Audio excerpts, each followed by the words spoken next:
Karena tidak ada dalil bahwa begawi uyuh boleh batal puasa.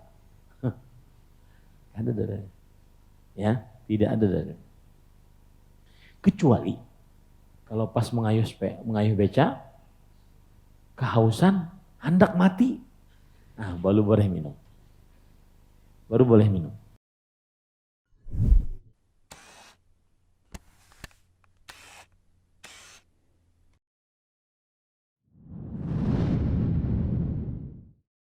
Assalamualaikum warahmatullahi wabarakatuh.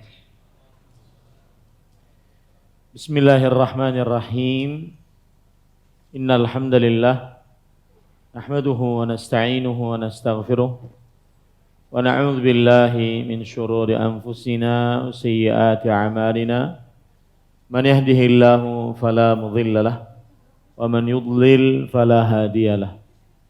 وأشهد أن لا إله إلا الله وحده لا شريك له وأشهد أن محمدا عبده ورسوله يا أيها الذين آمنوا اتقوا الله حق تقاته ولا تموتن إلا وأنتم مسلمون يا أيها الناس اتقوا ربكم الذي خلقكم من نفس واحدة وخلق منها زوجها وبث منهما رجالا كثيرا ونساء واتقوا الله الذي تساءلون به والأرحام إن الله كان عليكم رقيبا يا أيها الذين آمنوا اتقوا الله وقولوا قولا سديدا يصلح لكم أعمالكم ويغفر لكم ذنوبكم ومن يطع الله ورسوله فقد فاز فوزا عظيما أما بعد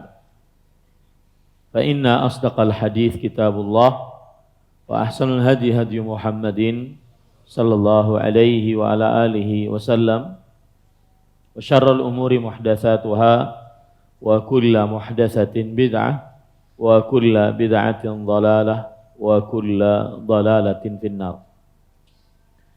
Alhamdulillah, kita bersyukur pada Allah Subhanahu wa taala pada hari ini, hari Senin malam 25 Sya'ban 1443 Hijriah, kita dimudahkan oleh Allah Subhanahu wa taala untuk duduk bersama mengkaji kembali ayat-ayat suci Al-Qur'an dan hadis-hadis Rasul sallallahu alaihi wasallam dalam sebuah kajian Islam intensif tentang Ramadan dan puasa 1443 Hijriah.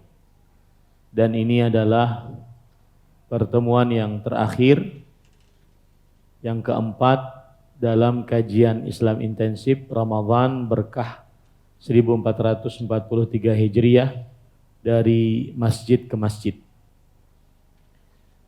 Dan tema yang kita angkat pada kesempatan yang keempat ini yaitu fikih puasa.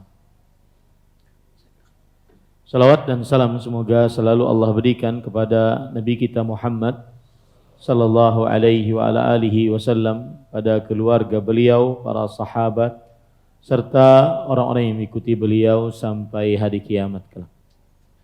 Dengan nama-nama Allah yang husna dan sifat-sifat yang ulia, kita berdoa, Allahumma inna nas'aluka ilman nafi'an wa rizqan tayyiban wa amalan mutaqabbala, Allahumma amin.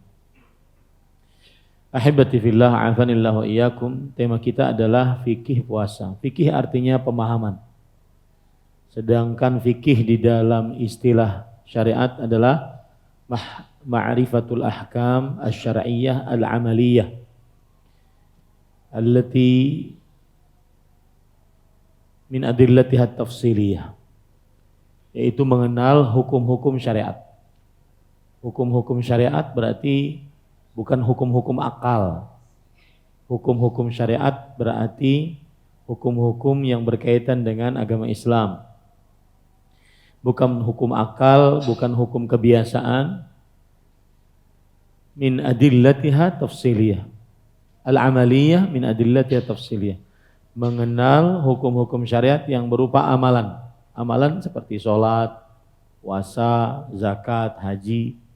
Kita kenal hukum-hukumnya apa? Dari dalil-dalilnya yang khusus. Dalil-dalilnya yang khusus. Maksudnya benar-benar dalilnya secara rinci disebutkan. Itulah yang disebut dengan fikih. Maka ketika kita angkat fikih puasa, berarti adalah mengenal hukum-hukum puasa. Hukum-hukum syariat tentang puasa. Dari dalil-dalilnya yang rinci. Adapun puasa sendiri secara bahasa artinya adalah al-imsak, menahan. Dan secara istilah syariat artinya adalah at-ta'abbudu lillahi ta'ala bil imsaki anil akli wasyurbi wasailil mufattirat min tulu'il fajri tsani ila ghurubi syams. Arti puasa secara terminologi syar'i adalah proses beribadah kepada Allah dengan cara menahan makan, minum, berjimak dan seluruh yang membatalkan puasa. Dari mulai terbit fajar kedua dan sampai terbenam matahari. Itulah puasa. Jadi puasa itu adalah proses ibadah kepada Allah Subhanahu wa taala. Cara ibadahnya bagaimana? Menahan. Menahan apa? Makan, minum, berjimak dan seluruh yang membatalkan puasa. Dari mulai kapan sampai kapan? Dari mulai terbit fajar kedua sampai terbenam matahari. Memang fajar itu ada dua, iya. Fajar yang pertama disebut dengan fajar kadzib, fajar dusta. Fajar dusta itu dia datang cahaya gitu, kemudian naik ke atas hilang. Digambarkan oleh Rasulullah SAW seperti ekor serigala. Serigala ekornya itu dia naik. Adapun fajar shadiq, fajar yang kedua, fajar yang datang lalu dia menyingkap ke kanan ke kiri, barat ke timur, kemudian dia naik ke atas. Semakin terang, semakin terang. Maka menahan makan, minum dan seluruh yang membatalkan puasa dari mulai terbit fajar kedua sampai terbenam matahari. Itulah yang disebut dengan puasa. Dalilnya surah Al-Baqarah ayat 187. Allah Subhanahu wa taala berfirman, "Uhilla lakum lailatas shiyamir rafathu ila nisaikum hunna libasul lakum wa antum libasul lahun alimallahu annakum kuntum takhtanuna anfusakum fataba 'alaikum wa 'afa 'ankum fal'ana bashiruhunna wabtaghu ma kataballahu lakum wa kulu washrabu hatta yatabayyana lakumul khaytul abyadu minal khaytil aswadi minal fajr thumma atimmus shiyama ilal lail." Dihalalkan pada malam puasa bersetubuh dengan istri kalian. Kemudian di dalam ayat disebutkan dan makanlah, minumlah. Ya, makanlah, minumlah sampai terang fajar. Makanlah, minumlah sampai terang fajar. Kemudian sempurnakanlah sempurnakanlah puasa sampai malam. Ini menunjukkan bahwasanya berpuasa adalah menahan makan, minum dan seluruh yang membatalkan puasa dari mulai terbit fajar kedua sampai terbenam matahari.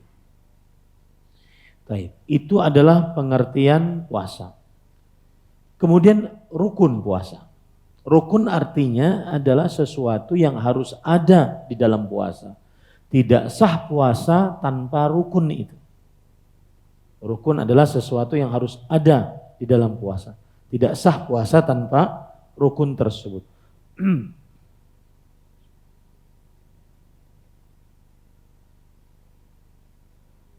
Yang pertama adalah menahan seluruh yang membatalkan puasa. Menahan seluruh yang membatalkan puasa. Dari mulai makan, minum, berjimak, dan seluruh yang membatalkan puasa. Ini rukun. Tidak sah puasa kecuali dengan ini. Dengan menahan seluruh yang membatalkan puasa. Dan dalilnya adalah ijma'. Ijma'. Kesepakatan para ulama setelah Rasul sallallahu alaihi wasallam wafat. Di antara yang menukil ijma' Imam Ibnu Hazm, Imam Ibnu Abdul Bar dari mazhab Maliki dan Imam Ibnu Taimiyah rahimahullah. Beliau mengatakan sabata bin nassi wal ijma' man'us shaimi minal akli wasyurbi wal jima'. Telah tetap dengan dalil yang tegas dan juga berdasarkan ijma' terlarangnya bagi orang yang berpuasa makan, minum, dan berjima. Makan, minum, dan berjima. Ini rukun yang pertama. Rukun yang kedua adalah menahan dari waktu yang ditentukan. Menahan pada, bukan dari, pada waktu yang ditentukan. Pada waktu yang ditentukan. Jadi kalau seandainya puasa harus menahan dari seluruh yang batalkan puasa pada waktu yang ditentukan. Kalau seandainya tidak mencukupi waktu yang ditentukan tidak sah puasanya. Ya. Kalau seandainya menahan tidak mencukupi dari waktu yang sudah ditentukan, misalkan dari sini ke sini, waktu yang ditentukan. Dia cuma menahannya setengah, maka tidak mencukupi, tidak sah puasanya. Dan mulai menahan, sebagaimana sudah saya sebutkan tadi, yaitu masuknya fajar yang kedua. Masuknya fajar yang kedua. Hal ini berdasarkan hadis riwayat Imam Ibnu Khuzaimah, Rasulullah SAW bersabda, al-fajru fajran. Fajar itu ada dua. Fajrun yahrumu fihi ta'am wa tahillu fihi salah. Fajar yang diharamkan untuk makan dan dihalalkan untuk sholat. Itu sholat subuh. Ini mulai menahannya nih. Anggap di sini, ini mulai menahannya. Dan ini berdasarkan juga ijma' dari para ulama rahimahullah ta'ala. Di antaranya yang dinukilkan oleh Imam Ibnu Abdul Barr rahimahullah. Wan naharul ladzi yajibu siyamuhu min tulu'il fajri ila ghurubisy syams. Yang artinya dan siang yang wajib menahannya adalah dari mulai terbit fajar, yaitu fajar yang kedua sampai terbenam matahari. Taib. Nah, di sini baru ada fikih-fikihnya. Perhatikan ini fikih-fikih. Jika telah terbit fajar, ini anggap terbit fajar ya, ini terbenam matahari. Jika telah terbit fajar, di mulutnya ada makanan, ada minuman, ada makanan, sedangkan mungkin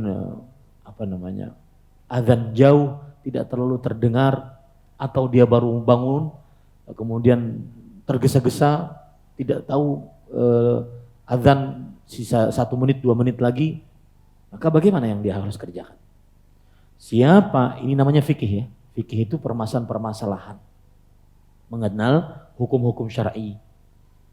Siapa yang terbit fajar dan di mulutnya ada makanan, maka wajib baginya untuk mengeluarkan. Wajib baginya untuk mengeluarkannya dan menyempurnakan puasanya. Jika dia telan, batal puasanya. Ini dengan kesepakatan mazhab fikih yang 4. Mazhab Hanafi, Maliki, Syafi'i, Hambali. Dan dalilnya surat Al-Baqarah ayat 187. Wa kulu washrabu hatta yatabayyana lakumul khaytul abyadu minal khaytul aswadi minal fajr. Makan dan minumlah sampai terang bagi kalian benang putih dari benang hitam, karena masuk waktu fajar. Karena masuk waktu fajar. Ahibati fillah, azanillahu wa iyyakum. Sisi pendalilan dari ayat ini, Allah menghalalkan makan dan minum sampai waktu fajar. Kemudian memerintahkan berpuasa, menahan dari makan dan minum sampai malam. Nah, ini kalau pas azan subuh, terbit fajar kedua, sudah harus dikeluarkan. Airnya harus dikeluarkan, minumnya harus dikeluarkan. Tidak boleh menelannya kembali. Baik. Kemudian para ikhwan yang dirahmati oleh Allah Subhanahu wa taala.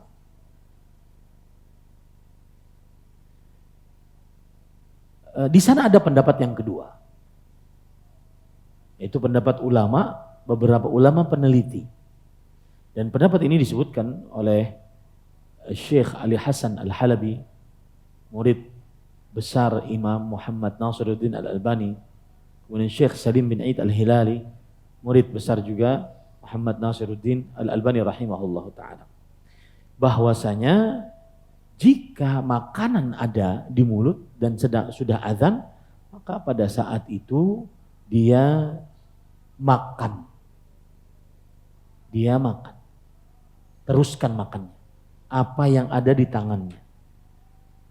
Apa yang ada di tangannya, apa yang ada di mulutnya, teruskan makannya. Kenapa demikian? Karena para ikhwan yang dirahmati oleh Allah Subhanahu wa taala, ada hadis yang berbunyi bahwasanya idza adzana al-muadzin, jika telah dikumandangkan azan, wal ina'u fi yadihi, sedangkan makanan di tangannya, fala yadha'hu hatta yaqdiya hajatahu minhu, janganlah dia letakkan makanan tersebut sampai dia menyelesaikan makanan tersebut. Ini pendapat yang kedua. Dan hadisnya ini disahihkan bagi yang mensahihkannya. Dilemahkan oleh jumhur tadi. Dilemahkan oleh jumhur ulama tadi. Mazhab fikih yang 4 tadi. Kalaupun sahih kata jumhur, kalaupun hadisnya sahih, maka itu bagi orang yang tidak tahu azan. Bagi orang yang tidak tahu azan. Wallahu alam, para ikhwan yang dirahmati oleh Allah Subhanahu wa taala, saya dulu berpendapat bahwa kalau seandainya makanan dia masih di mulut, kemudian masih di tangan, habiskan. Meskipun sudah dikumandangkan azan. Tetapi kita berhadapan dengan pendapat imam fikih yang 4. Mazhab Hanafi, Maliki, Syafi'i, Hambali. Maka agak berat. Agak berat. Jadi pada tahun ini saya memilih mengatakan bahwa lebih baik dia dikeluarkan dan tidak menghabiskan. Lebih baik dia dikeluarkan dan tidak menghabiskan. Adapun hadis tadi, meskipun dia sahih, maka itu bagi orang yang tidak tahu. Bagi orang yang tidak tahu. Tapi Ustaz, kalau ada orang mengamalkan hadis tadi, ya maka sudah sahih menurut dia. Tidak mengapa menurut dia. Ya, ini para ikhwan yang dirahmati oleh Allah Subhanahu wa taala. Baik. Lanjut.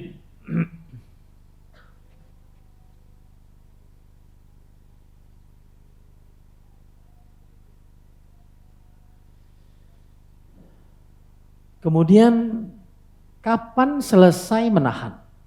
Tadi dari mulai terbit fajar kedua, di sini terbenam matahari. Maka selesai menahan makan, minum dan seluruh yang membatalkan puasa adalah ghurubus syams, terbenamnya matahari. Dalilnya ijma'. Ya, dalilnya ijma'. Kalau sudah terbenam matahari, maka pada saat itu wajib berbuka dia. Kalau di pesawat, ini kejadian nih, ulun umrah Ramadan. Berangkat dari Jakarta jam 3. Di Jakarta tinggal 2 jam lagi buka. Kemudian terbanglah pesawat. Semakin ke arah Arab Saudi kan semakin barat. Semakin siang. Buka jendela. Apabila malamnya nih. Nah, sudah 12 jam. Sampai kita puasa 17 jam. Maka saya nasihatkan selalu, kalau yang berumrah Ramadan dan berangkatnya tidak malam, berangkatnya sore-sore, bukalah. Karena sangat melemahkan, kecuali bagi siapa yang sanggup. Ya. Habis itu tidak langsung lagi singgah di Madinah. Singgahnya di Riyadh, tambah lama lagi. Ya benar-benar 17 jam waktu itu.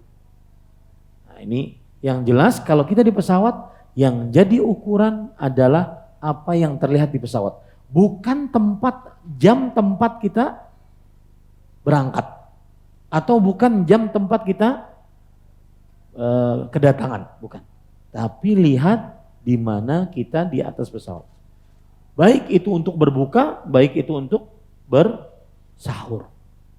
Kalau bersahur berarti ketika terbit fajar yang kedua, maka pada saat itu tahan. Itu biasanya dari Arab Saudi pulang ke Indonesia. Kita mendapati pasti sahur di pesawat. Dan itu sedang capek-capeknya. Ya, karena kita capek.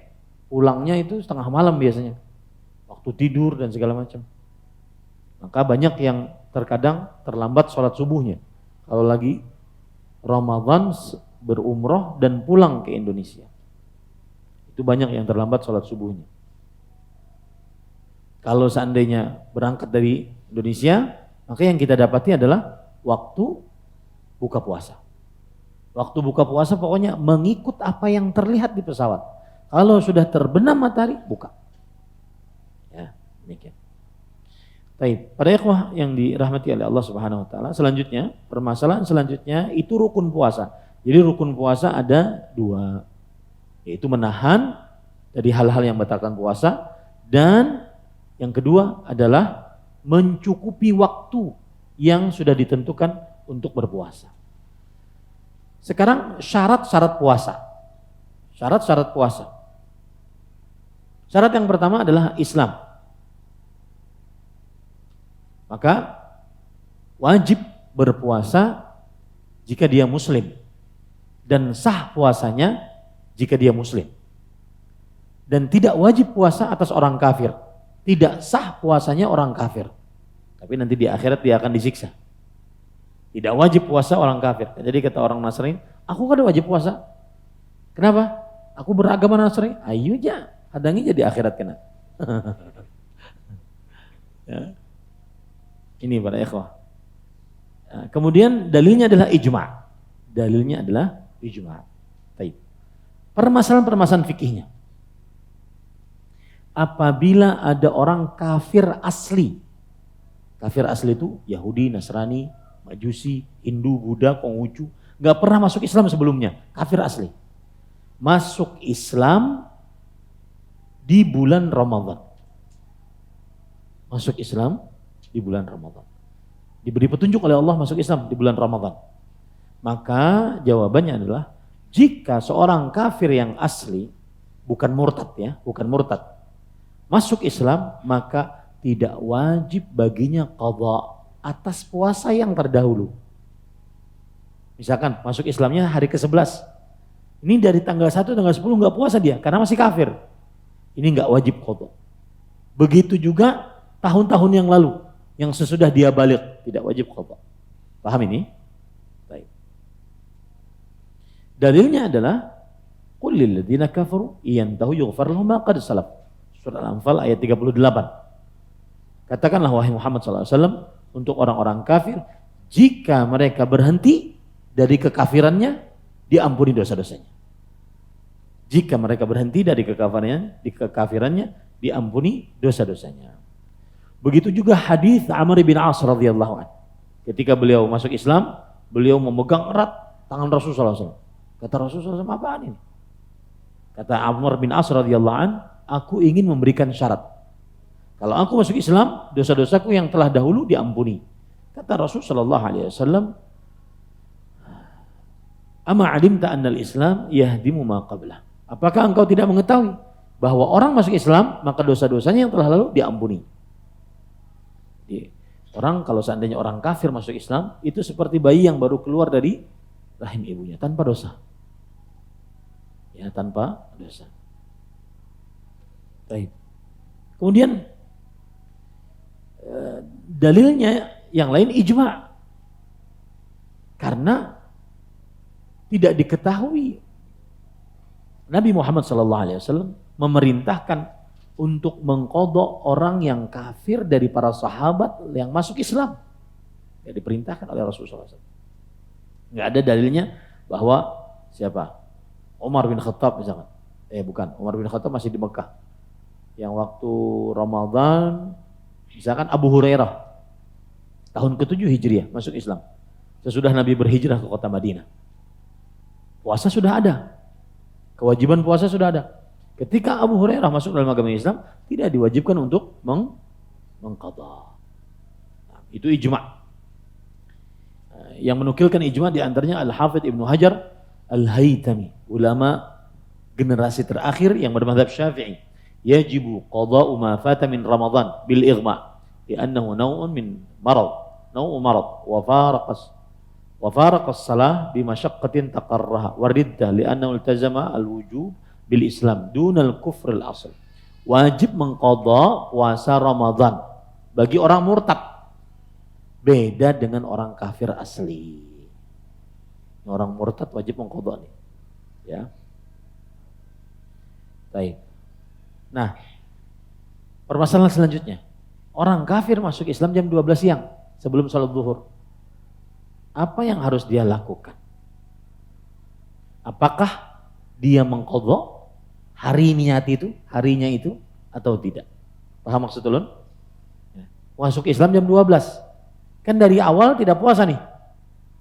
Maka jawabannya adalah jika orang kafir asli masuk Islam di tengah hari, siang hari, maka tidak wajib qadha atas hari-hari yang telah lalu dari Ramadan dan atas sisa harinya ini. Tidak wajib qadha. Dan ini dengan kesepakatan ulama mazhab fikih yang 4. Mazhab Hanafi, Maliki, dan pendapat yang benar dari mazhab Syafi'i dan mazhab Hambali. Dalilnya sama tadi. Surat Al-Anfal ayat 38. Nah, lalu pertanyaan selanjutnya, kan jam 12 nih masuk Islam. Sisa harinya kayak apa? Menahan atau tidak? Paham maksudnya? Yang kita bicarakan tadi dari jam 6 pagi sampai jam 12. Maka kita katakan tidak ada qadha atas hari itu. Baik, sisa harinya jam 12 sampai jam maghrib. Wajib menahan atau boleh makan? Maka jawabannya adalah jika orang kafir asli masuk di tengah hari siang bulan Ramadan masuk Islam, maka wajib baginya untuk menahan sampai terbenam matahari. Wajib baginya untuk menahan sampai terbenam matahari. Kenapa demikian? Karena para ikhwan yang dirahmati oleh Allah Subhanahu wa taala, ini mengikuti orang yang berpuasa. Karena dia termasuk orang yang sudah wajib berpuasa pada saat itu. Mengikuti orang yang berpuasa. Dan ini adalah pendapat mazhab Hanafi, Hambali, dan salah satu pendapat dari mazhab Maliki, dan salah satu sisi dari mazhab Syafi'i. Nah. Baik. Permasalahan selanjutnya. Jadi syarat yang pertama adalah Islam, harus Islam. Permasalahan selanjutnya, syarat yang kedua adalah baligh. Baligh artinya siapa yang tidak baligh tidak wajib puasa. Siapa yang tidak baligh tidak wajib berpuasa. Dan baligh ada 4 tanda. Yang pertama, keluar bermimpi. Bermimpi berjima.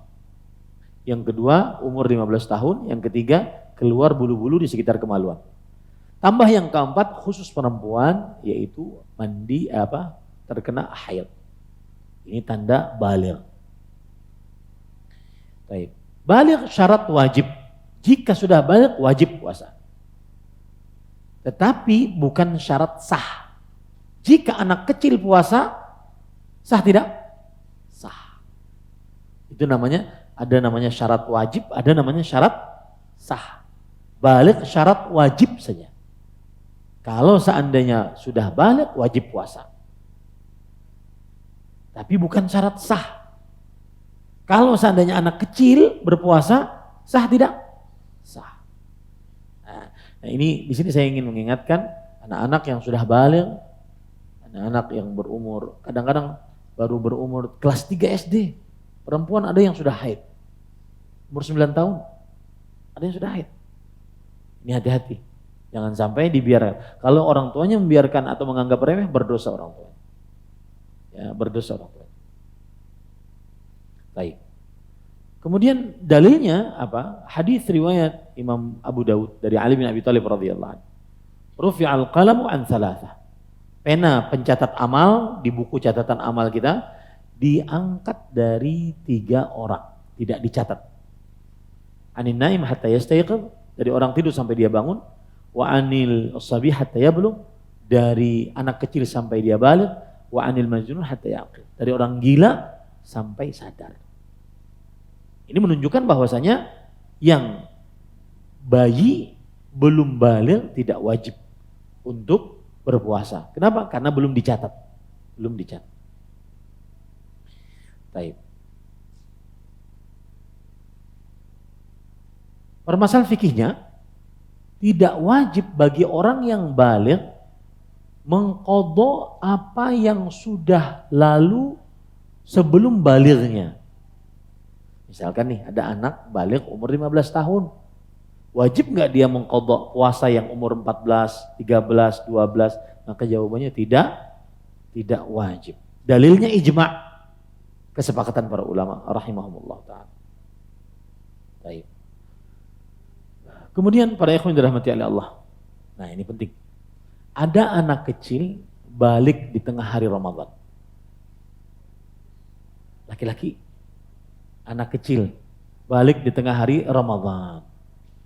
Maka wajib baginya menahan sisa harinya. Wajib baginya menahan sisa harinya. Yang hari setengah ini bang, qadha lah. Tidak wajib qadha. Ya.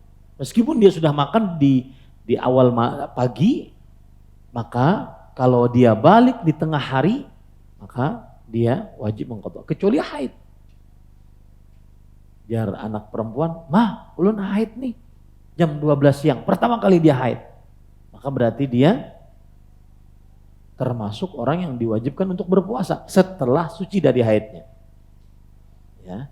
Adapun yang laki-laki, misalkan dia bermimpi, baru pertama kali bermimpi, jam 12 siang, maka wajib baginya untuk menahan di sisa harinya. Yang sudah lewat, wajib qadha enggak? Tidak. Ya. Yang sudah lewat tidak wajib qadha. Baik. Pada ikhwan yang dirahmati oleh Allah Subhanahu wa taala. Dan itu mazhab Hanafi. Kemudian salah satu riwayat dari mazhab Imam Ahmad dan pendapat yang dipilih oleh Imam Ibnu Taimiyah dan Imam Ibnu Utsaimin rahimahullah taala. Itu syarat yang kedua. Syarat yang ketiga yaitu berakal. Syarat yang kedua tadi adalah baligh. Syarat yang ketiga adalah berakal. Syarat berakal syarat wajib. Syarat berakal syarat wajib dan syarat sah. Artinya kalau ada orang gila maka tidak wajib puasa. Kalaupun sidin puasa sah tidak?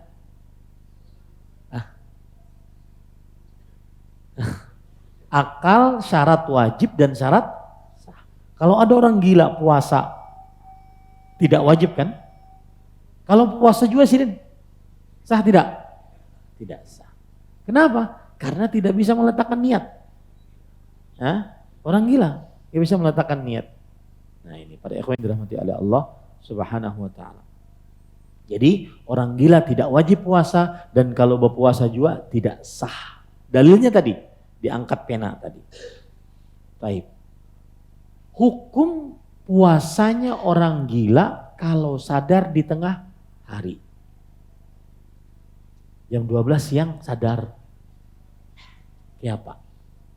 Baik, kita lanjutkan. Tadi kita katakan bahwa orang gila tidak wajib dan tidak sah puasanya. Berdasarkan hadis Abu Daud dari Ali bin Abi Thalib radhiyallahu anhu tadi yang diangkat pena. Dan berdasarkan ijma'. Ijma' dinukilkan oleh Imam An-Nawawi rahimahullahu ta'ala. Beliau mengatakan al-majnun la yalzamuhu shaum fil hal bil ijma'. Orang gila tidak wajib berpuasa bagaimanapun. Sama sekali. Dengan ijma'. Baik. Hukum puasanya orang gila yang sadar di tengah hari. Sadar. Allah berikan kesadaran kepada dia di tengah hari. Maka saat tengah hari tersebut wajib baginya menjaga puasa, menjaga makan dan minum sampai terbenam matahari. Dan ini mazhab Hanafi, salah satu riwayat dari mazhab Imam Ahmad.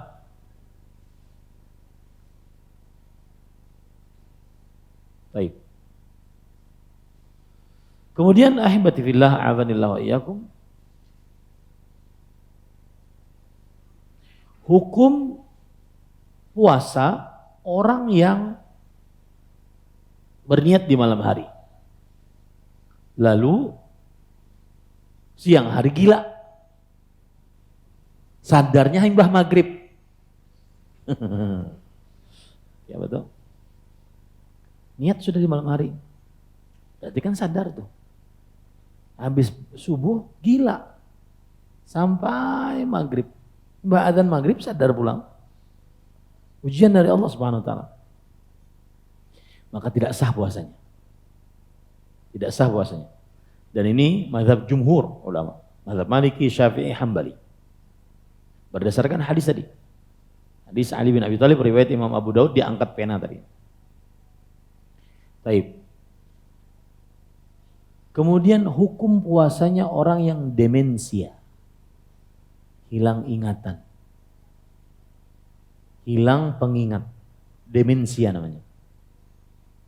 Demensia ini ada dua. Hilang ingatan meskipun masih muda. Kemudian dalam bahasa Arabnya al-atah atau ma'tuh. Kemudian demensia yang kedua, hilang ingatan karena tua. Pikun kalau kita. Karena tua, hilang ingatannya.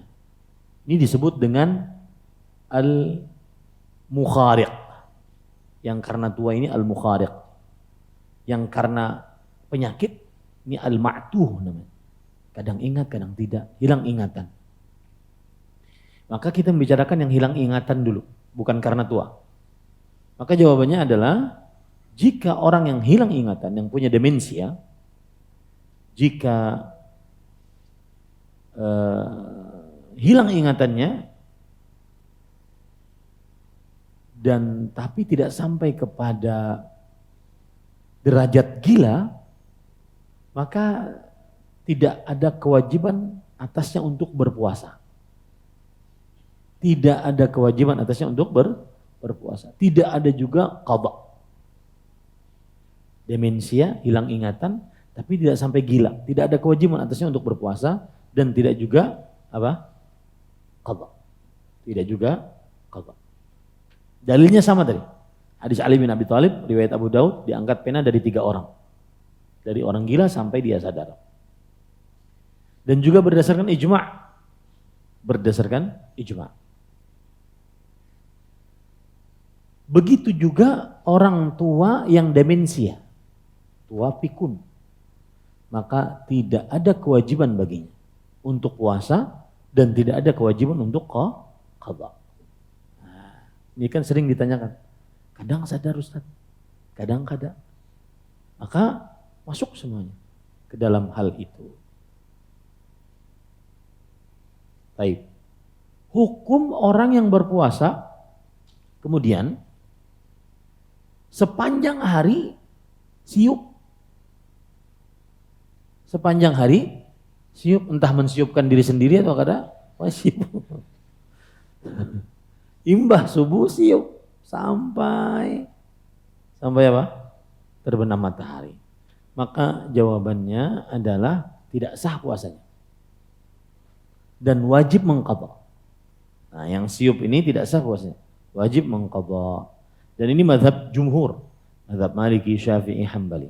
Bahkan dinukilkan ijma' atasnya. Disebutkan ijma' atasnya. Lalu, hukum orang yang berpuasa, lalu siup di tengah hari. Siup di tengah hari. Maka jawabannya puasanya sah dan tidak ada qadha atasnya. Siup setengah hari. Aku hendak siap dulu jadi setengah hari. Maka puasanya sah, tidak ada qadha atasnya.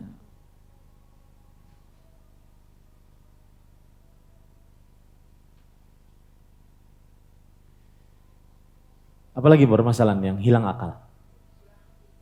Disuntik, hendak operasi. Lah, ada kalau maka apa? Anestesi.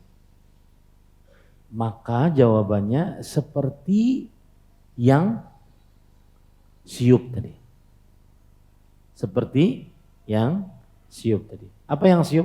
Kalau sepanjangan hari berarti puasanya tidak sah dan wajib mengqadha. Kalau seandainya setengah hari aja berarti puasanya sah dan tidak wajib mengqadha. Jadi hukumnya sama dengan orang siup tadi. Ya, orang pingsan tadi.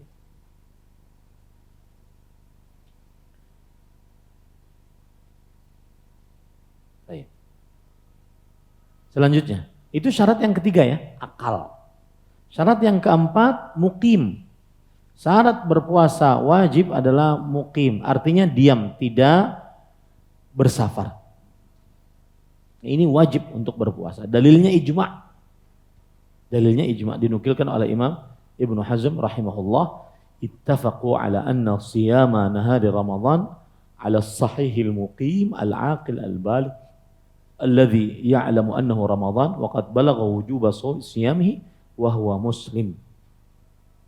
Para ulama berijma atas puasa Ramadan bagi orang yang sehat, mukim, berakal, baligh, yang mengetahui kalau dia bulan Ramadan dan sampai kepadanya kewajiban puasa Ramadan dan dia muslim. Nah, ini dalil bahwa harus mukim, ya. Kalau mukim wajib puasa. Ya, kalau mukim wajib puasa. Kalau tidak berpuasa berdosa besar. Dalil yang kelima yaitu sanggup untuk berpuasa.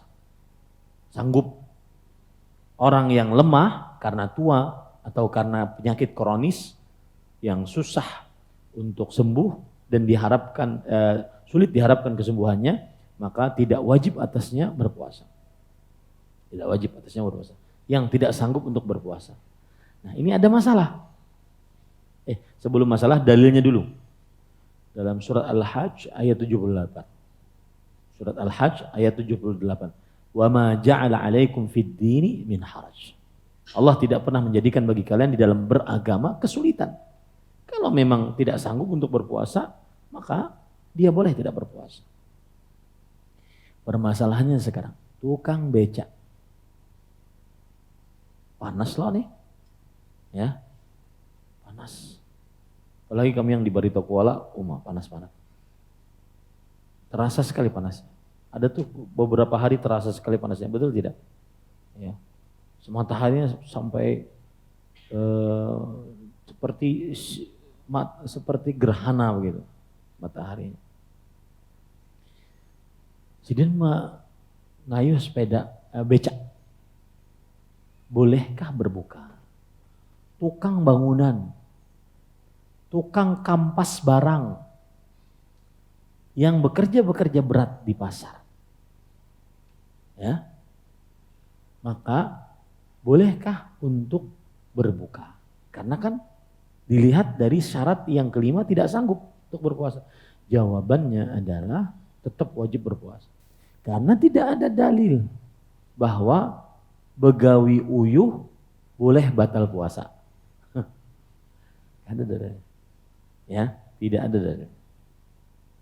Kecuali kalau pas mengayuh beca, kehausan, hendak mati. Nah, baru boleh minum.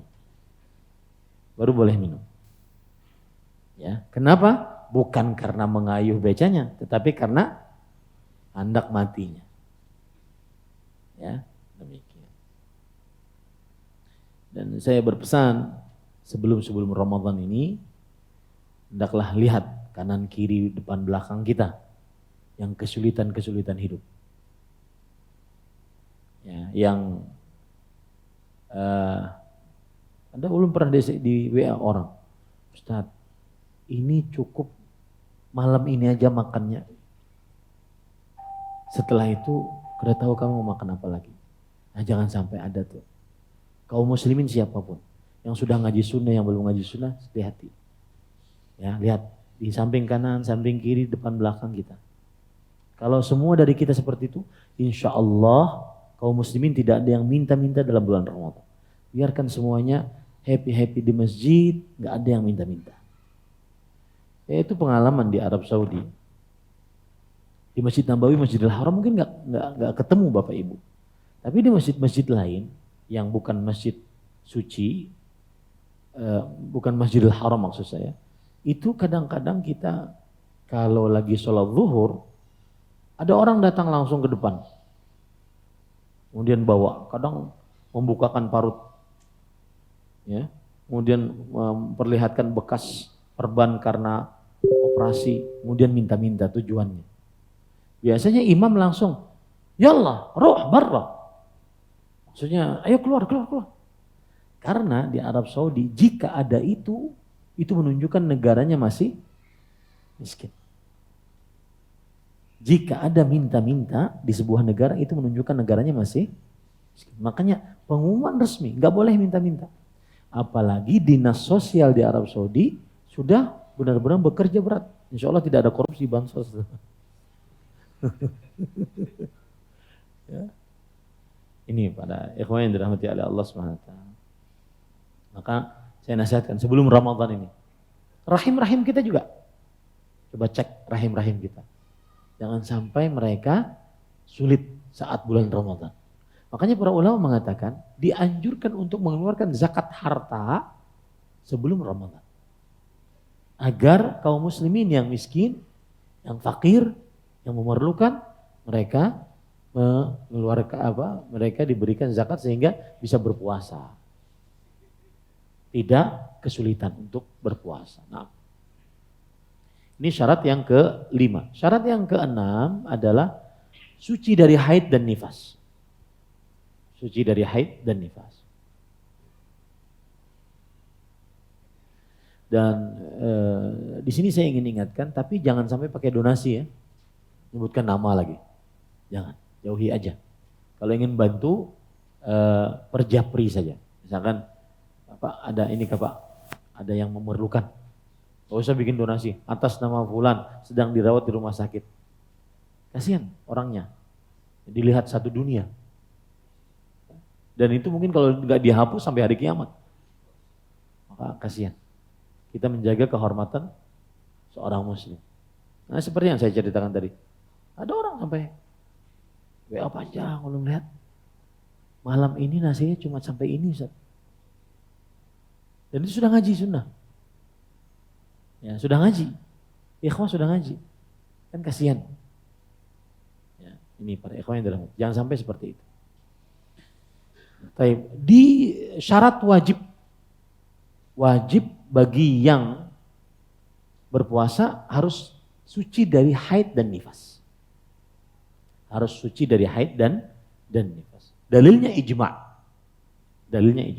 Baik. Hukum-hukum fikihnya. Hukum puasanya orang wanita haid dan nifas. Hukumnya puasanya haram. Dan dia berdosa berarti kalau haram. Ya, dan tidak sah puasanya. Dan wajib mengqadha. Wanita haid dan nifas wajib mengqadha.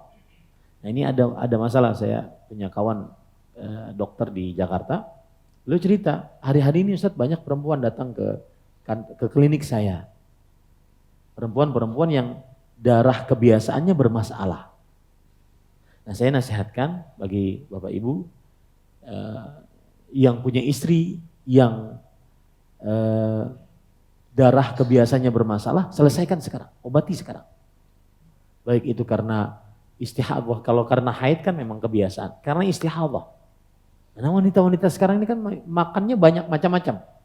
Feel ini, ya, glow skin ini, menghilangkan biar macam-macam lah wanita sekarang. Ya. Nah, maka sebab itulah karena yang dimakan itulah akhirnya haidnya siklusnya aneh-aneh gitu. Ya, kadang ada 20 hari sampai keluar darah terus. Nah, itu diobati sekarang. Karena kasihan nanti istrinya atau keluarga perempuannya. Puasanya dia bingung. Ya, obati sekarang. Agar dia puasanya lancar. Nah. Baik, para ikhwan yang dirahmati oleh Allah, hukum menahan sisa hari jika wanita haid suci di tengah hari. Dari pagi masih haid. Jam 12 siang suci, benar-benar suci, kering, keluar lendir putih. Itu kan tanda wanita sudah berhenti haidnya. Mandi suci. Maka sisa harinya bagaimana? Sisa harinya adalah terjadi ikhtilaf di antara para ulama. Ada yang mengatakan tidak wajib menahan. Karena dari pagi sudah tidak menahan. Dari pagi memang tidak puasa. Maka suci di tengah hari enggak wajib menahan. Ini mazhab Maliki, mazhab Syafi'i, salah satu riwayat dari mazhab Imam Ahmad. Maka mereka dalilnya adalah tidak ada dalil untuk menahan. Karena memang dari awal sudah tidak puasa. Baik. Mazhab yang kedua mengatakan menahan. Ini mazhab Hanafi dan pendapat yang sahih dari mazhab Hambali. Ya. Kenapa? Karena saat dia suci, dia berarti sudah menjadi orang yang diwajibkan untuk berpuasa. Wallahu a'lam. Para ikhwan yang dirahmati oleh Allah Subhanahu wa taala, saya lebih condong kepada pendapat yang pertama. Bahwa kalau wanita haid dan nifas suci di tengah hari puasa Ramadan, maka dia tidak wajib menahan. Tidak wajib menahan. Boleh makan minum. Makanya kan orang yang wanita haid yang di tengah hari, siang hari bulan Ramadan dia suci, maka pada saat itu boleh dia tetap makan. Boleh tetap makan. Nah, itu syarat yang keenam. Syarat yang ketujuh adalah niat berpuasa. Nah, para ikhwan, sebagian ulama fikih mengatakan niat ini masuk rukun. Niat ini masuk rukun. Tetapi sebagian ulama fikih lain mengatakan niat ini syarat. Apa bedanya Ustaz? Sama aja sebenarnya. Rukun dan syarat sama. Kalau tidak dikerjakan tidak sah puasanya. Cuma kalau syarat di luar amalan. Kalau rukun di dalam amalan. Pahamlah maksudnya. Contoh sholat. Syarat sahnya sholat adalah wudu. Di luar sholat. Rukun sahnya sholat adalah baca al-Fatihah di dalam sholat. Nah itu bedanya syarat dengan rukun. Paham ya? Nah syarat yang ketujuh, niat puasa. Tidak sah puasa tanpa niat. Dan ini mazhab fikih yang 4. Mazhab Hanafi, Maliki, Syafi'i, Hambali. Bahkan dinukilkan ijma' atasnya. Dalilnya hadis riwayat Imam Bukhari. Innamal a'malu binniyat. Sesungguhnya amalan-amalan tergantung niatnya. Wa innamal likulli imri'in ma nawa. Sesungguhnya seseorang hanya akan mendapatkan apa yang ia niatkan. Kemudian para ikhwan dirahmati oleh Allah Subhanahu wa taala, hukum meniatkan puasa di malam hari. Maka hukumnya wajib. Wajib meniatkan puasa di malam hari sebelum terbit fajar kedua. Nah, di malam hari itu mulai kapan? Mulai maghrib tadi sampai sebelum terbit fajar kedua. Hukum wajib meniatkan di malam hari sebelum terbit fajar kedua. Dan ini mazhab jumhur. Jumhur itu artinya mayoritas. Mazhab Maliki, Syafi'i, Hambali. Dan pendapat dari para sahabat Nabi radhiyallahu anhu. Dalilnya adalah hadis Hafsah radhiyallahu anha, istri Nabi Muhammad sallallahu alaihi wasallam. La siyama liman lam yujmi'is siyam qabla al-fajr. Tidak sah puasa bagi yang tidak berniat di malam hari sebelum subuh.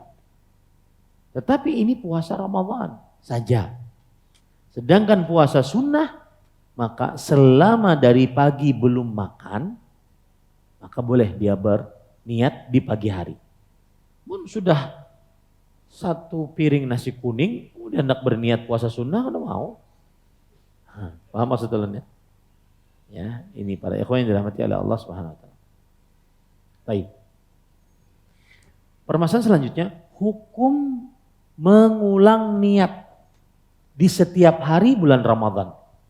Seperti kita, kebanyakan kaum muslimin biasanya setelah taraweh, zikir-zikir banyak-banyak, salawatan apa itu yang dibaca, kemudian niat puasa. Nawaitu sauma ghadin an adai fardhi syahri Ramadan hadhihi sanati lillahi ta'ala. Ini mantan beratan Allah. Ini hafal benar benar.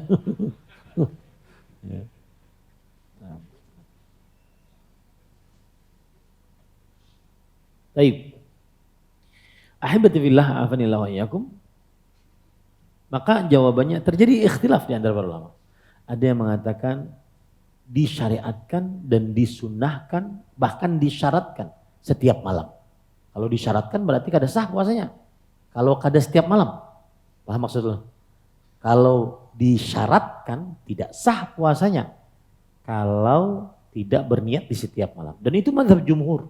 Disyaratkan setiap malam. Mazhab Hanafi, Syafi'i dan Hambali. Karena dalilnya umum, innamal a'malu binniyat. Kemudian pendapat yang kedua adalah tidak disyaratkan. Cukup di awal bulan. Kenapa? Karena tidak pernah ada orang muslim puasa 1 hari 2 hari Ramadan saja. Harus berapa? Sebulanan. Harus berapa? Sebulanan. Maka cukup kalau seandainya dia berpuasa dari mulai malam pertama dia berniat puasa, maka pada saat itu sudah mencukupi untuk sebulanan. Wallahu alam, pendapat ini yang kita lebih condong kepadanya. Dan ini adalah pendapat mazhab Maliki dan Mas Hasan ke di atas. Kena dulu. Ya, mazhab Maliki, kemudian mazhab Imam Zufar dari mazhab Hanafi. Artinya dia menyelisih pendapat imamnya. Ini yang saya katakan, sering sekali saya katakan, tidak wajib bermadhab. Kenapa? Karena ada ulama madhab yang menyelisihi madhabnya tersendiri. Imam madhabnya diselisih. Gak wajib. Tapi kalau ingin belajar fikih dari madhab, maka itu bagus. Tapi kalau mewajibkan, harus milih salah satu. Imam Syafi'i kada kawani. Nah, jangan. Ya, tidak boleh seperti itu. Ya, tidak benar seperti itu. Jadi tidak ada kewajiban. Imam Zufar dari mazhab Hanafi tidak mau, beliau menyelisih imamnya, menyelisih ulama mazhabnya bahkan. Bukan hanya Imam Abu Hanifah yang menyelisih, ulama mazhabnya dari mazhab Hanafi. Nah, kemudian para ikhwan yang dirahmati oleh Allah Subhanahu wa taala,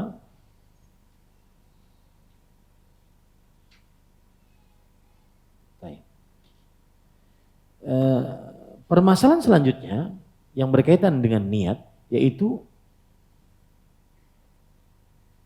wajibkah melafadzkan niat? Para ikhwah yang dirahmati oleh Allah Subhanahu wa taala, saya bacakan, tidak wajib melafadzkan niat. Kenapa? Karena niat tempatnya di hati dan tidak disyaratkan, tidak disyariatkan mengucapkannya. Dan ini mazhab Maliki, salah satu dari mazhab Hanafi, kemudian yang ditegaskan dari mazhab Imam Ahmad, pilihan mazhab dari Imam Ibnu Taimiyah, Imam Al-Qayyim rahimahullah ta'ala. Bahkan dinukilkan ijma', tidak wajib mengucapkan niat, melafazkan niat dengan suara. Dinukilkan ijma' oleh Imam Ibnu Taimiyah rahimahullah di dalam kitab beliau Majmu' al-Fatawa. Niyatut taharah min wudu'in aw ghuslin aw tayammumin was salati was siyami wal hajji waz zakati wal kafarati wa ghairi dzalika min al ibadat la taftaqiru ila nutqil bil lisan bittifaqi a'immatil Islam balin niyatu mahalluha al qalbu dunal lisan bittifaqi. Niat bersuci seperti wudu, mandi, tayamum, atau niat sholat, puasa, haji, zakat, dan pembayaran kafarat dan lain-lainnya dari ibadah tidak memerlukan ucapan dengan lisan dengan kesepakatan imam Islam. Bahkan niat tempatnya di hati, bukan lisan, dengan kesepakatan umat Islam. Nah, ini para ikhwan yang dirahmati oleh Allah Subhanahu wa taala. Nah, taib, itu adalah tentang permasalahan niat. Sekarang itu syarat-syarat puasa tadi. Rukun sudah, syarat puasa sudah. Sekarang sunnah-sunnah puasa. Apa saja sunnah-sunnah puasa? Yang pertama, yang berkaitan dengan menyegerakan berbuka. Disunnahkan menyegerakan berbuka. Jika telah benar yakin terbenamnya matahari disunahkan untuk menyegerakan berbuka. Hal ini berdasarkan hadis riwayat Bukhari dan Muslim dari Sahal bin Sa'ad radhiyallahu anhu. Rasulullah SAW bersabda, "La yazalun nasu bi khair ma'ajjal fitr." Masih saja manusia dalam kebaikan selama menyegerakan berbuka. Nah, apalagi nih, ya saya sering mengatakan anak muda kayak Arifkon TV, kayak pemuda-pemuda masjid bergerak, gerak. Ramadan gerak. Jam 6 hadangi di lampu merah. Itu banyaknya terjebak macet. Kadang bawa apa-apa, bagikan. Banyak pahalanya itu. Seperti membukakan pahala orang yang sedang berpuasa. Mendapatkan pahala orang yang berpuasa tersebut. Pas yang kita bukakan dia hatam Quran hari itu. Dapat pahalanya kita. Ya. Jadi buka peluang. Harus ada jenius. Orang-orang yang diluaskan rezekinya di zaman puasa harus jenius. Untuk menyebarkan hartanya. Dengan cara apapun. Ya. Dengan cara apapun. Nah. Baik. Apa yang diucapkan saat berbuka? Saat berbuka diucapkan misalkan Allahu Akbar, ambil kurma. Kemudian makan. Sebelum memakannya ucapkan Bismillah. Bismillah.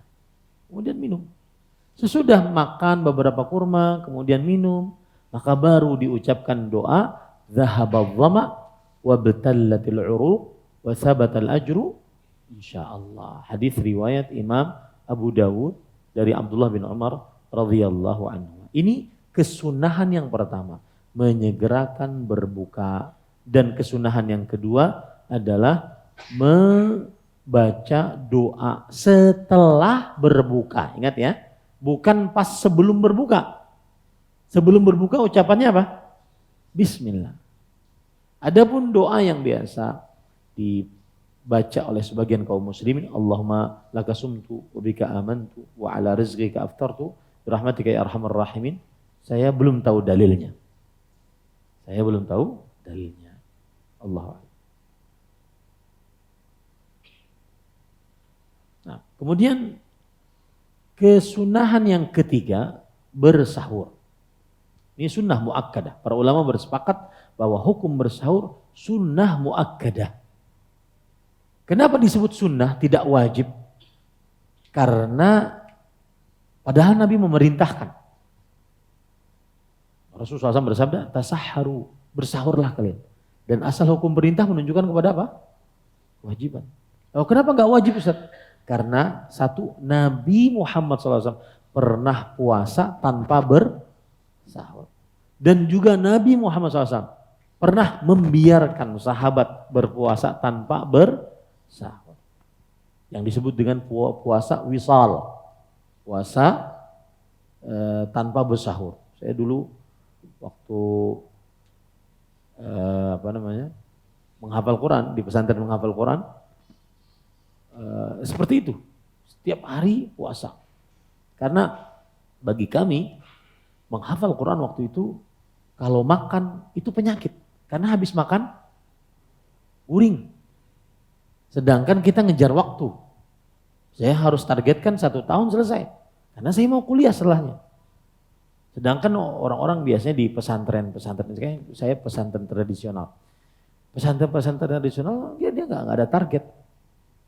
Dia inginnya sama kiai aja selama-lamanya. Jadi tidak ada target. Sedangkan kita punya target, harus 1 tahun di sini. Karena setelahnya kita ingin kuliah dan seterusnya. Maka membuat itu akhirnya jangan sampai terbuang percuma waktunya. Karena biasanya habis makan ngantuk guring. Kada masuk. Nggak bisa ngafal. Nah, jadi hukum sahur dianjurkan, sunnah muakkadah. Kenapa sunnah muakkadah? Sunnah muakkadah itu artinya apa? Ditinggalkan tidak berdosa, tetapi selalu dikerjakan oleh Rasulullah. Nah, itu pengertian sunnah muakkadah. Ditinggalkan tidak berdosa, tetapi itu perbuatan selalu dikerjakan Rasulullah. Tidak pernah ditinggalkan oleh beliau. Ya, itu namanya sunnah muakkadah. Baik. Kemudian kesunahan yang keempat, mengakhirkan sahur. Sekitar 15 menit sebelum azan. Sekitar, saya tidak menentukan harus segitu. 15 menit, 20 menit, setengah jam sebelum azan. Dalilnya apa? Zaid bin Thabit radhiyallahu anhu bercerita, annahum tasahharu ma Rasul sallallahu alaihi wasallam, tsumma aqamu ila shalah. Mereka bersahur bersama Rasul sallallahu alaihi wasallam, lalu tidak beberapa lama dikumandangkan azan. Bangun mendirikan salat.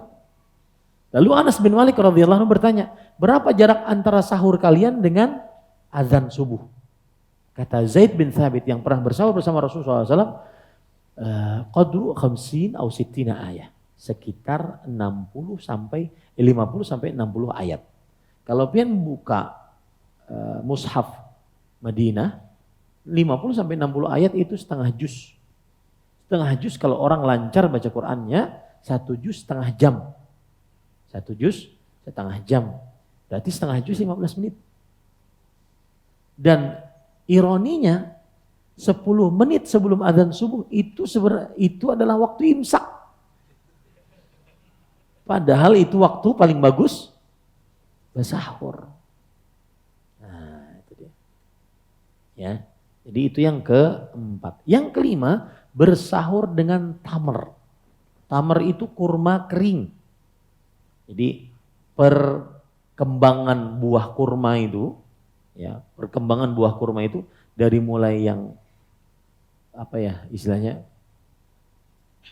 apa kalau biji kecil itu apa? Putiknya tuh yang hijau itu namanya apa tadi namanya Mbak? Sudah lawas kada umrah nih jadi kayak ini. Biasanya buku perukunan orang membimbing umrah hafal mana nih? Busrun, ba sin ra. Itu adalah kurma yang hijau. Kemudian dia nanti mematang, mencoklat, kemudian menguning. Menguning dulu sebelum coklat. Nah, pas menguning itu namanya rutab. Pas sudah coklat, kering, itu namanya tamar. Nah, bersahur dengan itu. Ya, dan kita sekarang di Indonesia dengan kecanggihan teknologi, pesawat mudah datang ke Indonesia, di Indonesia ada freezer, akhirnya barang-barang ini tidak asing lagi. Bahkan di Indo di Alfa kita dapat. Maka usahakan itu. Ya, usahakan bersahur dengan kurma tamar. Aja pian pakai lontong nggak, pakai nasi kuning terserah aja, tapi ada kurmanya. Ya. Nah, ini yang seperti ini tamar namanya. Ya. Ini tamar namanya. Nah, ini banyak sudah dijual. Bahkan sebulan sebelum Ramadan ulun lihat sudah ada. Ya. Jadi sebenarnya para pedagang itu lebih pintar dari kita. Mereka sudah mempersiapkan. Semestinya orang yang nuntut ilmu juga seperti itu. Saya pernah didatangi oleh Ustadz panutan kita, Ustadz senior kita, Ustadz Abu Izzi, hafizahullah ta'ala. Ustadz senior. Mungkin beliau tidak terkenal, tidak masuk TV, tapi bagi kami yang para pendakwah, junior ini sangat mengagungkan. Ustadz Abu Izzi pernah datang ke pesantren. Kemudian kita ini kalah dengan Indo Alfa. Mereka itu pikiran mereka sebelum bikin, mereka sudah maju dulu pikirannya. Contoh aja, coba pian perhatikan. Sebulan sebelum Ramadan sudah banyak kurma. Betul tidak? Ya. Maka semestinya kita persiapan ilmu puasanya juga demikian. Ya, alhamdulillah ada kajian Islam pra Ramadan dari masjid ke masjid. Harus disiapkan. Pedagang dunia saja mempersiapkan, apalagi kita pedagang akhirat harus disiapkan. Dan ini saya tidak tahu ya, tapi ini kebiasaan di Banjarmasin, kebiasaan di masjid-masjid sun yang mengusung dakwah sunnah. Dan itu kebiasaan bagus, kajian pra Ramadan sebagai persiapan untuk bulan Ramadan. Nah, adapun yang saya katakan tadi kan, busr, rutab, tamar. Tamar itu untuk sahur. Rasulullah SAW bersabda, ni'ma sahurul mu'min at-tamar. Sebaik-baik sahurnya orang beriman, tamar, kurma kering. Kenapa? Karena tamar itu kan keras. Ketika dimakan, terutama dalam jumlah yang banyak, 7, tidak ada batasan sebenarnya, tidak mesti juga harus ganjil. Tapi kalau seandainya ganjil juga bagus. Dalam jumlah yang banyak dia akan menahan lapar. Dulu pernah mencoba menahan lapar. Sahur cuma tamar. Meskipun di Higa ada nasi kuning, kata gini loh. Nggak coba. Subhanallah, sampai siang itu kuat. Dan pernah saya lihat di video di berbahasa Arab, dokter orang Arab meneliti bahwa kenapa Rasulullah SAW memilih kurma tamar. Kan tadi ada kurma busur, kurma rutop, kurma tamar. Karena kurma tamar jika dimakan dia akan lama untuk diolah. Yang menyebabkan perut, alat pencerna kita tidak terlalu lapar. Ini termasuk daripada keagungan syariat Islam. Jadi Islam ini bukan agama yang cek-cek, agama wahyu dia. Agama wahyu.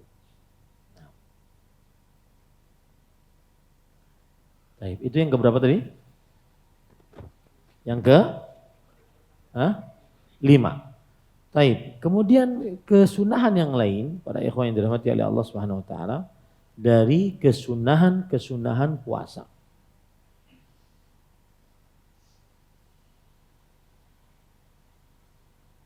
Adalah seseorang jika berpuasa maka dia kalau ada yang mengajaknya berantem, bertengkar, berkelahi, maka pada saat itu dia katakan inni shaim. Nah, ini sunnahnya. Dan ini sering kejadian. Ya, puasa-puasa berkelahi. Puasa-puasa berkuciak-kuciak. Orang puasa nggak ada teriak-teriak.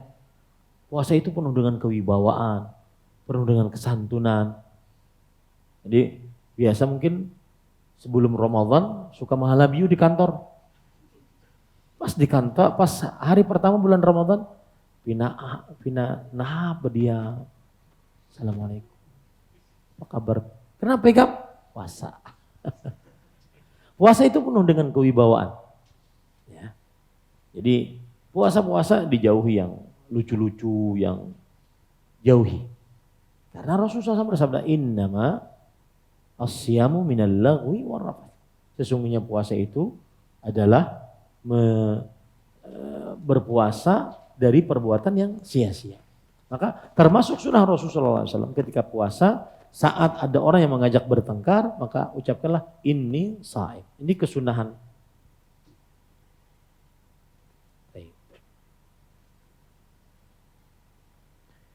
Sekarang para ikhwan yang dirahmati oleh Allah Subhanahu wa taala.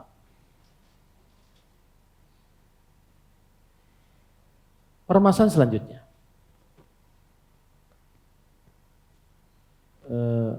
Siapa saja yang diperbolehkan untuk berbuka? Yang pertama adalah orang yang sakit yang diperbolehkan untuk berbuka. Seorang yang sakit. Dalilnya adalah surah Al-Baqarah ayat 184. Faman kana minkum maridhan aw ala safar fa iddatun min ayyamin ukhra. Siapa di antara kalian sakit atau bepergian, maka boleh tidak berpuasa dan mengqadha di lain hari. Al-Baqarah ayat 184. Dan juga berdasarkan ijma'. Berdasarkan ijma'. Dinukilkan ijma' oleh para ulama di antaranya Imam An-Nawawi, Imam Ibnu Qudamah rahimahumullah taala. Baik. Apa batasan sakit yang diperbolehkan untuk berpuasa? Apa batasan sakit yang diperbolehkan untuk berpuasa? 1, jika dia berpuasa bertambah sakitnya. Ini batasannya. Jika dia berpuasa bertambah sakitnya, maka boleh tidak berpuasa. Ini mazhab jumhur, mazhab Hanafi, Maliki, Hambali, dan ini adalah pendapat jumhur ulama rahimahumullah ta'ala. Yang kedua, jika puasanya tersebut membuat mati orang sakit, maka pada saat itu wajib berbuka. haram berpuasa. Jika puasanya tersebut membahayakan nyawanya, membuat mati, membuat cacat, maka wajib berbuka, tidak boleh berpuasa. Ini pendapat jumhur. Mazhab Maliki, Hanafi, Syafi'i. Ya. Dalilnya surah An-Nisa ayat 29. Surah An-Nisa ayat 29. Wala taqtulu anfusakum. Janganlah kalian bunuh diri kalian sendiri. Nah, yang jadi masalah adalah apabila garingnya ringan. Cuma sakit kepala, demam. Ya, karena lagi Covid loh nih. Demam, sakit kepala. Ya. Maka pada saat itu dia ataupun misalkan sakit gigi dan semisalnya, maka tidak halal baginya berbuka. Tidak halal baginya berbuka. Artinya tidak halal, haram. Kalau dikerjakan yang haram itu berdosa. Dan ini mazhab fikih yang 4. Mazhab Hanafi, Maliki, Syafi'i, Hambali. Kenapa? Karena puasanya tidak menyulitkan dia. Puasanya tidak membahayakan nyawanya. Maka pada saat itu meskipun sakit, maka dia tetap diwajibkan untuk berpuasa. Ya. Baik. Ini yang pertama, orang yang sakit. Baik. Kalau seandainya orang sakit dan sakitnya akut. Sakit akut itu apa, Pak? Sakit yang datang kemudian diharapkan kesembuhannya. Akut. Misalkan panas, meriang, tidak sanggup puasa. Tapi beberapa hari sembuh. Nah, itu namanya sakit akut. Alladzi yurja bur'uhu bahasa Arabnya. Yang diharapkan kesembuhannya. Maka bagaimana orang ini? Boleh tidak berpuasa. Dan wajib mengqadha. Dalilnya tadi surat Al-Baqarah ayat 184. Dan juga berdasarkan ijma'. Ya, berdasarkan ijma'. Baik. Kalau sakitnya kronis. Kronis itu menahun, sulit diharapkan kesembuhannya. Bukan berarti kada diharapkan kesembuhannya, bukan. Sulit diharapkan kesembuhannya. Maka pada saat itu dia boleh untuk tidak berpuasa dan dia membayar fidyah. Membayar apa? Fidyah. Bagaimana fidyahnya? Memberi makan di setiap hari kepada seorang miskin. Cara memberi makannya bagaimana? Ada 2. Yang pertama, makanan siap saji sekali makan. Atau yang kedua, bahan pokok makanan. Bahan pokok makanan berapa? Bahan pokok makanan adalah sekitar 1 sa'. 1 sa' sekitar 1,5 kilogram beras atau gandum atau kurma dan seterusnya kepada orang fakir miskin. Dan ini adalah mazhab fikih yang 4. Hanafi, Maliki, Syafi'i, Hambali. Ya.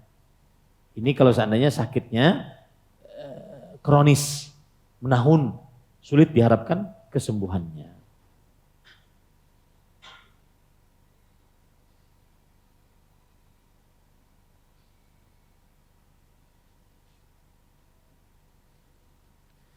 Baik. Terakhir tentang sakit, kalau ada orang sakit di pagi hari, siang sembuh, maka bagaimana ini? Maka pada saat itu dia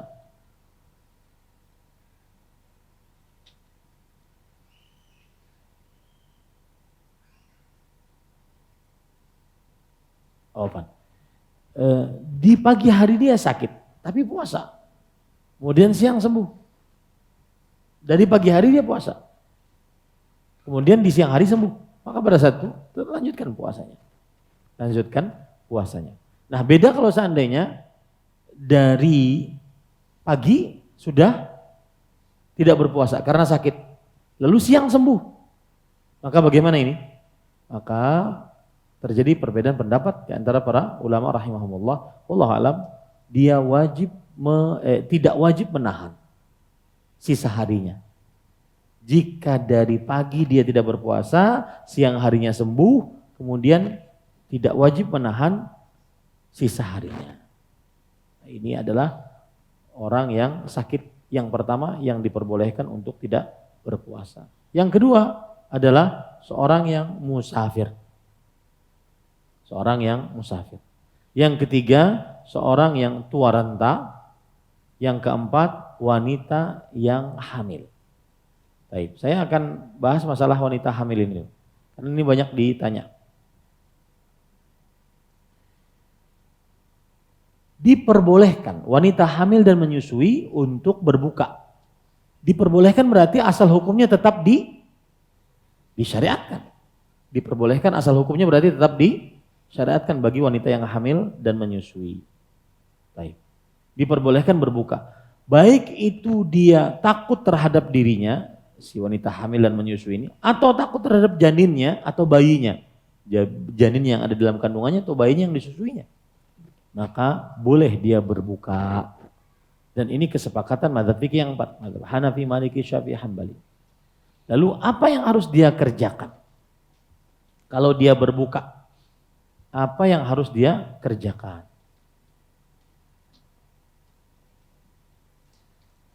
Terjadi ikhtilaf di antara para ulama rahimahumullah ta'ala. Jumhur mengatakan dia wajib mengqadha. Jumhur mengatakan dia wajib mengqadha. Kalau seandainya dia takut terhadap dirinya. Aku udah kuat puasa. Dia tidak takut terhadap janinnya, janinnya kuat aja. Tapi takut terhadap dirinya, wanita hamil menyusui, maka wajib mengqadha. Ya. Dan dalilnya innallaha tabaraka wa ta'ala wada'a 'anil musafir syatra shalah wa 'anil hamil wal murdhi' as-shaum awis siyam. Allah Subhanahu wa taala meletakkan bagi orang-orang musafir setengah salat, makanya boleh mengqashar salat, dan meletakkan bagi wanita hamil menyusui puasa.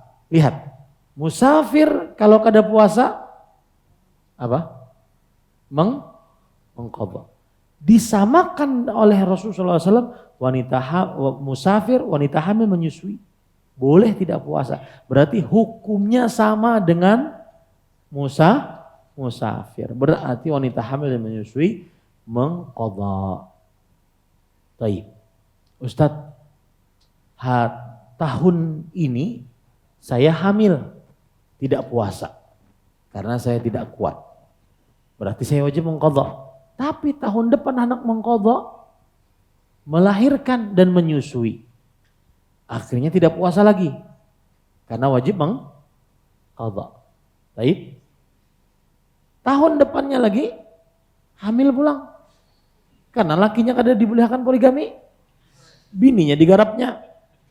Ya. Kapan mengqadhanya Ustaz? Panat sudah ulun. Hutang puasa banyak. Maka jawabannya kita katakan tetap wajib mengqadha meskipun terlambat. Tetap wajib mengqadha. Taib. Kecuali kalau ulun kada kuat Ustaz, lamah bandar awak sudah. Ya, lamah bandar awak. Akhirnya kalau lemah berarti ada uzur kelemahan. Kalau uzur kelemahan yang tua renta tadi apa?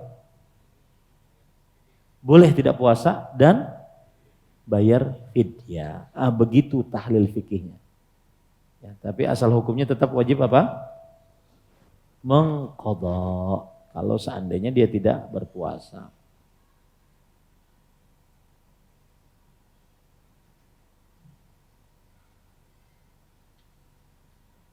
Baik. Masih banyak yang lain, belum lagi kita membicarakan tentang pembatal-pembatal puasa sebenarnya itu pun penting.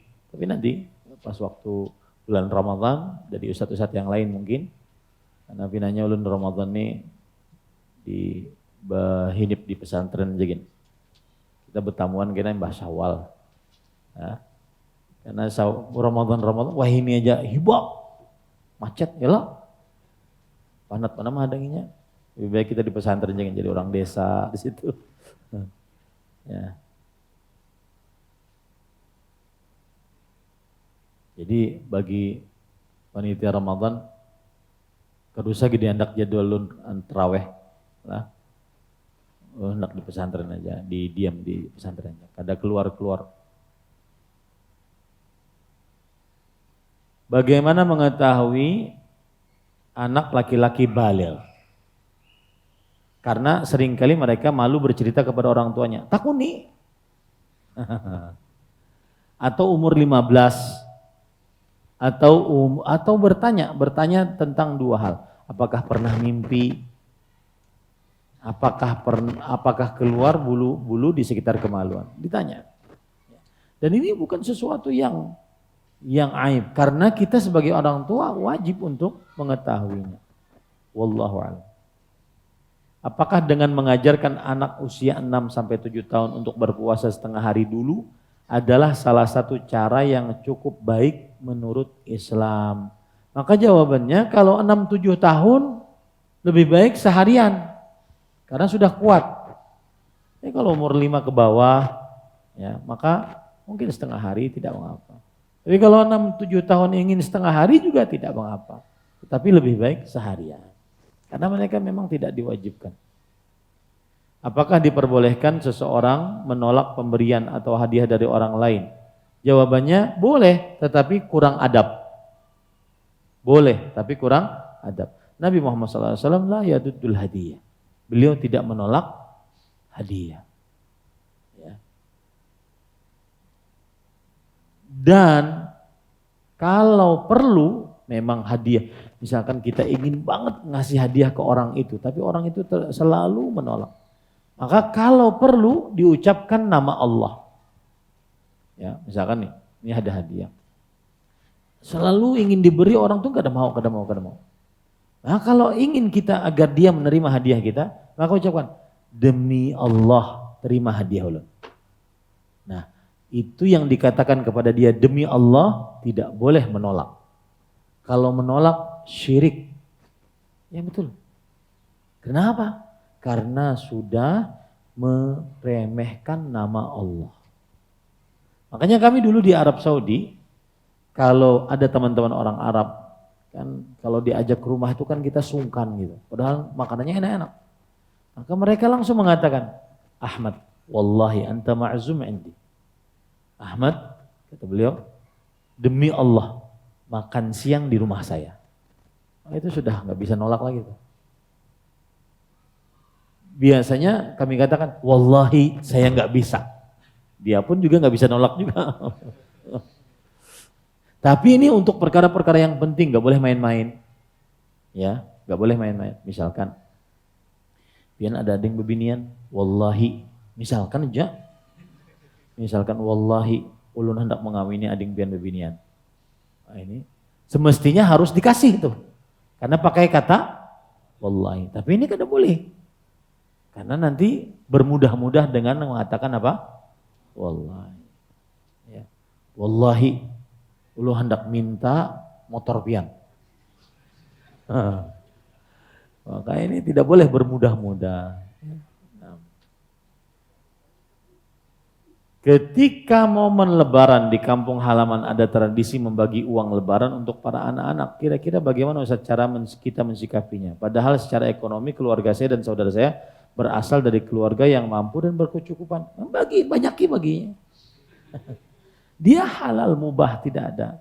Sesuatu adat. Al-adah, al-aslu fil adah al-ibahah. Asal hukum dalam adat kebiasaan mubah. Boleh saja, tidak mengapa. Akan ada kisah dulu ketika ulun masih berumah di Ratu Jeleha. Itu kan ada kebiasaan bagi-bagi makanan. Jadi tetangga ngasih ke sana, kita ngasih ke sini. Maka ulun bepada lawan mama, mak kita harus masakin. Kita menghadangi orang aja mantari. Ya. Nah ini artinya itu mubah aja, tidak mengapa. Itu mubah. Bahkan itu sesuatu yang baik. Saya ingin bertanya tentang panitia masjid mengadakan buka puasa bersama dan sumber dananya dari pengumpulan donasi. Apakah hal tersebut disunahkan? Boleh saja. Ini memudahkan kaum muslimin untuk menyedekahkan hartanya. Ya, menyedekahkan hartanya di jalan-jalan Allah Subhanahu wa taala. Tapi harus amanah. Tidak boleh tidak amanah. Karena saya pernah mendengar ceramahnya salah satu ustadz senior yang di Bogor, sunnahnya buka puasa bersama keluarga di rumah. Barakallahu fikum. Maka jawabannya, sunnahnya buka puasa bersama keluarga di rumah, saya tidak tahu dalilnya. Mungkin ada yang beritahu kasih saya linknya, terus saya lihat. Yang kedua, buka puasa di mana aja. Ya, buka puasa di mana saja. Yang ketiga, para masyayikh di Arab Saudi buka puasa di Masjid Nabawi. Buka puasa bersama di Masjid Nabawi. Dan ini membukakan peluang untuk orang bisa membukakan puasa orang lain. Cuma memang permasalahan donasi ini, saya sendiri agak kurang sepakat kalau seandainya dibuka lebar-lebar permasalahan donasi. Dan harus dibedakan antara orang yang membukakan puasa dengan orang yang donasi untuk selain membukakan puasa. Karena membukakan puasa donasinya harus benar-benar memang untuk dibukakan puasa. Jangan sampai tidak. Nah, begitu. Jadi saya tidak tahu kalau seandainya ada dalil yang melarang berbuka puasa bersama. Dan sunnahnya harus ataupun disunnahkan untuk berbuka puasa bersama keluarga, mana gitu. Harus atau disunnahkan. Mana? Karena ini penting. Al-haqqu la yurtabatu birrijal. Kebenaran tidak dikaitkan dengan seseorang. Mau senior enggak senior, mana dalilnya? Paham? Permasalahan berikhtilat dengan perempuan yang mungkin lagi heboh. Mau ustadz senior enggak senior, kalau seandainya menyalahi dalil, kita katakan dalil. Salah. Al-haqqu la yurtabatu. Hatta antum sama saya. Kalau salah, beritahu.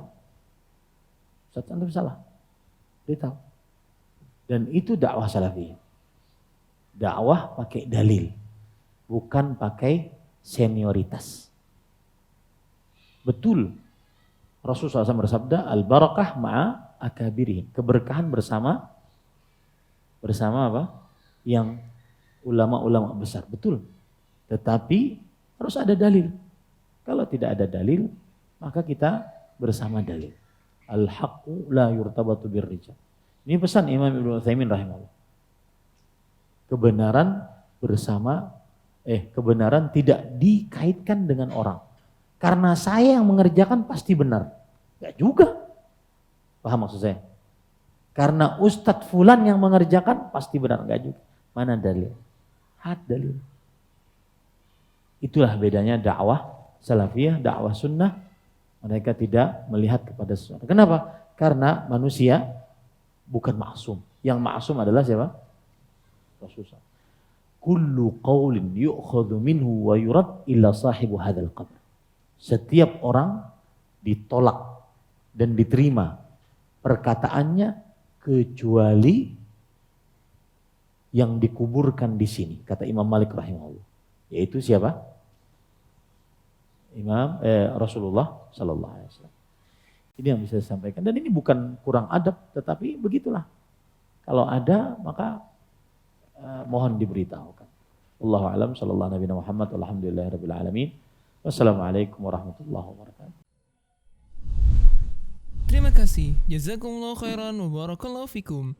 Video ini dibuat atas partisipasi dari donasi Anda. Semoga menjadi amal jariah bagi Anda semuanya.